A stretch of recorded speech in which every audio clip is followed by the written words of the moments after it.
All right, now let's discuss this. We're now joined via Teams by political analyst Dr. Dirk Kotze. Prof, thank you so much for your time. Before we get to what Helen Zille's utterances mean, let's talk about the two runner-ups. Incumbent leader Solly Msimanga is up against Kume Ramulifo. You know, they both believe they can dethrone the ANC in the province come 2024. Who of the two is best to lead the charge for Gauteng in next year's general elections, do you think? Well, at the moment, the incumbent is Solly Msimanga. He has been elected in 2020. But I think the contender, Kume Ramulifo, is in a very strong position. He's much longer in the DA. He's the leader of the DA in the southern part of Gauteng, while Solly Msimanga is part of Tshwane. And I think there is some sort of cloud still hanging over Solly Msimanga because of the way in which he resigned as the mayor of Tshwane Metro.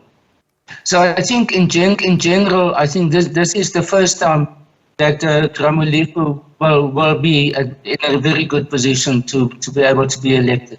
Now let's just talk about, what Helen Zille as the Federal Council Chair says, in that address, saying that in her lifetime, she will see the African National Congress die. I mean, will her premonition happen in the 2024 elections? Just considering the DA only managed to get a 27% share of the votes in 2019. No, it will certainly not be in next year's election. The question whether they will have a majority, that is a different question. For example, in Gauteng, it might be that the ANC will lose its majority. It has a very, very small majority since 2019 of just one seat in the provincial legislature. So there is all the probability that they might lose that 50 plus 1% majority. The same at national level. But I think what she is referring to is when the party like the National Party completely disappeared. It does not exist at all anymore. That's not what the ANC is going to be after this election. They are going to be still very much present and play an important role in national politics, as well as in most of the provinces. I think the question is going to be with whom are they going to be part of a coalitions, national or provincial, or will they be in the opposition group, and that there will be another combination of parties that will constitute the coalition. And I think that's the uncertainty about next year's election outcomes. And of course, Prof, as you say, the coalition governments are becoming a reality in this country. Further to what she said, Helen Zille referencing to the Red Party standing for hate, which of course is the EFF, and the Blue Party standing for reconciliation and freedom. Just judging by how the DA has led in the Western Cape and several metros in Gauteng, do you think this will be true, come 2024, when people need to actually count that vote, in essence of what she is saying, that this party stands for reconciliation, it stands for freedom, and it stands for a good governance?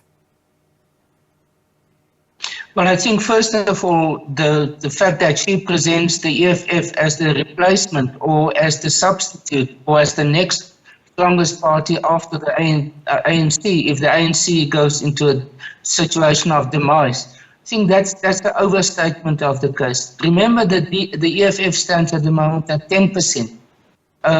In the last two elections, both the local government election as well as the national and provincial election of 2019. So for them to become a party of 30 or 40% is still a very, very long way to go.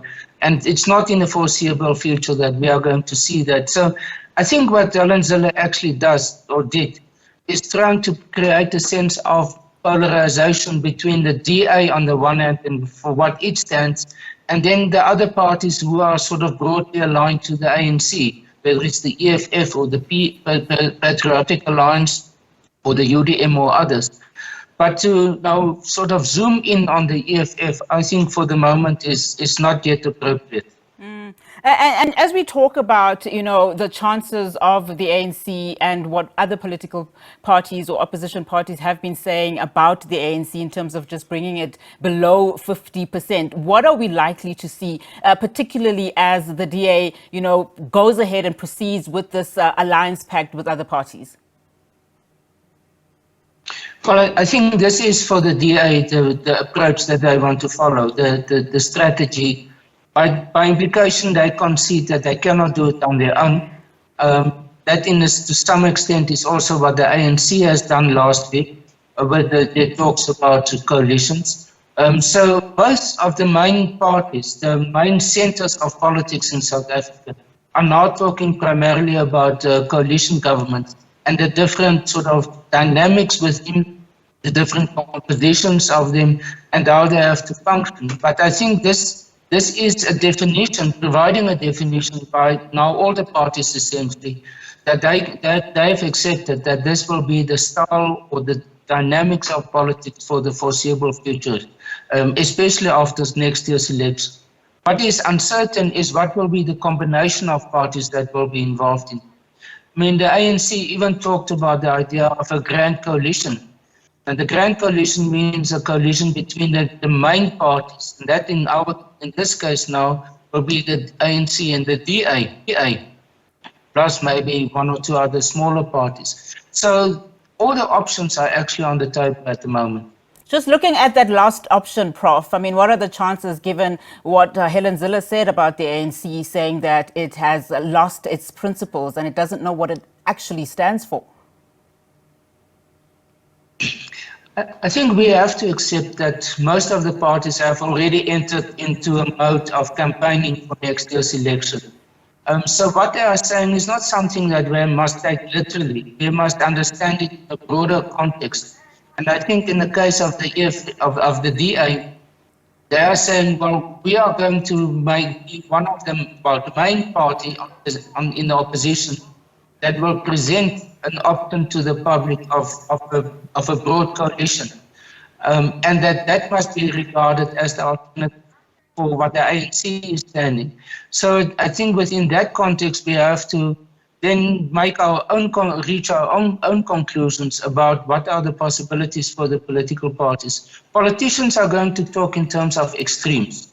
And we have to, as the public and people like me and others, of interpreting it in order to get closer to what is the real political meaning of what they're actually saying. All right, Prof, thank you so much for giving us that context and also for coming on to the show. Of course, that was political analyst Professor Dirk Kotze there for us.